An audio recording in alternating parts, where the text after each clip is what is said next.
Hello friends, welcome to our YouTube channel target the exam. आज हम लोग वर्ष 2025 के टॉप 2000 प्लस करंट अफेयर्स के सीरीज़ में पार्ट 7 देखेंगे। डेली हम लोग 30 क्वेश्चंस को डिस्कस करते हैं जो कि आने वाले exams Bihar SSC, CGL 4, BSO second, Bihar SSC inter level, Bihar SI, SSC railway और भी एग्ज़ाम्स के लिए इम्पोर्टेंट होने वाले हैं। देखते हैं, हमारा क्वेश्चन है ब्रिक्स ब्लॉक का नौवां भागीदार देश कौन बना है? तो यह नाइजीरिया बना है। ब्रिक्स ब्लॉक का नौवां भागीदार देश नाइजीरिया बना है। 72 फीट की देश की सबसे ऊंची हनुमान प्रतिमा का उद्घाटन कहाँ हुआ है? 72 फीट की देश की सबसे ऊंची हनुमान प्रतिमा का उद्घाटन यह बेंगलुरु में हुआ है। फ्लेमिंगो फेस्टिवल 2025 का आयोजन कहाँ हुआ है? फ्लेमिंगो फेस्टिवल 2025 का आयोजन यह आंध्र प्रदेश में हुआ है। एंटिटी लॉकर किस मंत्रालय ने लॉन्च किया है? एंटिटी लॉकर यह इलेक्ट्रॉनिक और सूचना प्रौद्योगिकी मंत्रालय द्वारा लॉन्च किया गया है। हिंद महासागर रिम एसोसिएशन का महासचिव किसे नियुक्त किया गया है? हिंद महासागर रिम एसोसिएशन का महासचिव यह संजीव रंजन को नियुक्त किया गया है। गंभीर रूप से संकटग्रस्त श्रेणी में शामिल और वर्ष 2040 तक लुप्त होने वाला याला ग्लेशियर कहाँ स्थित है? याला ग्लेशियर जो कि गंभीर रूप से संकटग्रस्त श्रेणी में शामिल है और वर्ष 2040 तक लुप्त होने वाला है, यह याला ग्लेशियर नेपाल में स्थित है। एडलमेन ट्रस्ट बैरोमीटर 2025 में भारत को कौन सा स्थान मिला है? एडलमेन ट्रस्ट बैरोमीटर 2025 में भारत को तीसरा स्थान मिला है। ब्रांड फाइनेंस की आईटी सेवा रैंकिंग 2025 में किसे वैश्विक स्तर पर दूसरा स्थान मिला है? ब्रांड फाइनेंस की आईटी सेवा रैंकिंग 2025 में टाटा कंसल्टेंसी सर्विसेज को वैश्विक स्तर पर दूसरा स्थान मिला है। केंद्र सरकार ने जीवाणुओं से शून्य अपशिष्ट बायोप्लास्टिक विकसित करने के लिए किस आईआईटी के सहयोग किया है?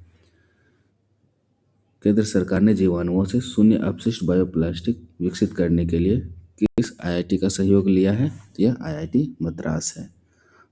तो प्रणाली ट्राजन 155 को भारत सरकार द्वारा किस देश के सहयोग से विकसित किया गया है? तो प्रणाली ट्राजन 155 भारत सरकार द्वारा फ्रांस की मदद से इसे विकसित किया गया है। चर्चा में रहे केपटाउन कन्वेंशन का संबंध किससे है? चर्चा में रहे केपटाउन कन्वेंशन का संबंध यह विमान क्षेत्र से संबंधित है। केंद्र सरकार ने बेटी बचाओ बेटी पढ़ाओ योजना की 10वीं वर्षगांठ कब मनाई? केंद्र सरकार द्वारा बेटी बचाओ बेटी पढ़ाओ योजना का 10वां वर्षगांठ यह 22 जनवरी 2025 को मनाया गया। 23 जनवरी को मनाए जाने वाले राष्ट्रीय पराक्रम दिवस का संबंध किससे है? तो 23 जनवरी को नेताजी सुभाष चंद्र बोस का जन्म दिवस है और इसी को राष्ट्रीय पराक्रम दिवस के रूप में मनाया जाता है। आपदा जोखिम चेतावनी प्रणाली कवचम का शुभारंभ किस राज्य ने किया है? तो आपदा जोखिम चेतावनी प्रणाली कवचम का शुभारंभ यह केरल के द्वारा किया गया है। 10,000 रुपये की वित्त सहायता वाली दीनदयाल उपाध्याय भूमिहीन कृषि मजदूर कल्याण योजना यह किस राज्य ने प्रारंभ की है? तो 10,000 रुपये की वित्त सहायता देने वाली दीनदयाल उपाध्याय भूमिहीन कृषि मजदूर कल्याण योजना यह छत्तीसगढ़ के द्वारा शुरू की गई है। किशनगंगा और रतले परियोजना कहाँ स्थित है? तो किशनगंगा और रतले परियोजना यह जम्मू कश्मीर में स्थित है। ग्लोबल फायर पावर इंडेक्स 2025 में भारत को कौन सा स्थान मिला है? ग्लोबल फायर पावर इंडेक्स 2025 में भारत को चौथा स्थान मिला है।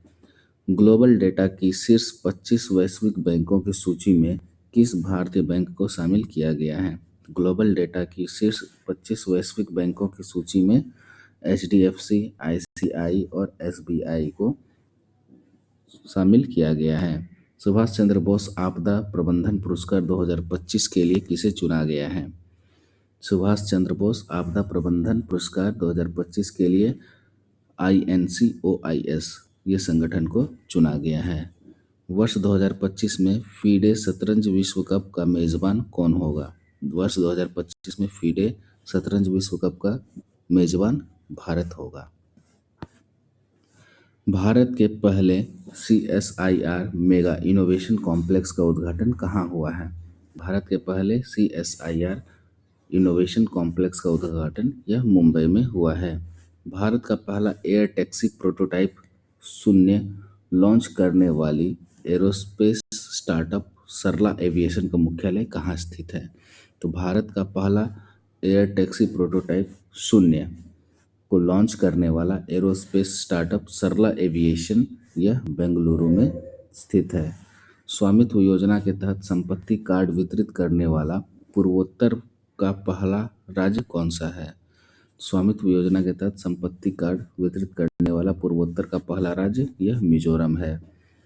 पांगसाउ दर्रा अंतर्राष्ट्रीय महोत्सव 2025 कहाँ हुआ है?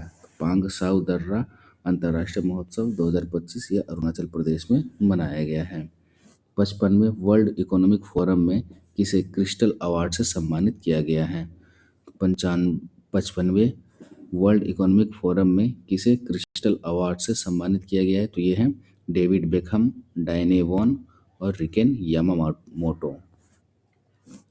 विश्व के सबसे मूल्यवान ब्रांडों की ग्लोबल 500 रैंकिंग में किसे शीर्ष स्थान मिला है? तो विश्व के सबसे मूल्यवान ब्रांडों की ग्लोबल 500 रैंकिंग 2025 में किसे शीर्ष स्थान मिला है? तो यह एप्पल को मिला है। 38वें राष्ट्रीय खेल कहाँ हुए? 38वां राष्ट्रीय खेल यह उत्तराखंड में संपन्न हुआ। चर्चा में रहा राष्ट्रीय वाणिज्यिक कृषि अनुसंधान संस्थान कहाँ स्थित है? राष्ट्रीय वाणिज्यिक कृषि अनुसंधान संस्थान यह आंध्र प्रदेश में स्थित है। आयरलैंड के प्रधानमंत्री पद पर किसका निर्वाचन हुआ है? आयरलैंड के प्रधानमंत्री हाल में माइकल मार्टिन बने हैं। रक्षा मंत्री राजनाथ सिंह ने युद्ध क्षेत्र निगरानी प्रणाली संजय कहाँ लॉन्च की है? रक्षा मंत्री राजनाथ सिंह ने युद्ध क्षेत्र निगरानी प्रणाली संजय को नई दिल्ली में लॉन्च किया है। आशा करता हूँ कि यह वीडियो आप लोगों को पसंद आया होगा। वीडियो को लाइक करें, चैनल को सब्सक्राइब करें। धन्यवाद।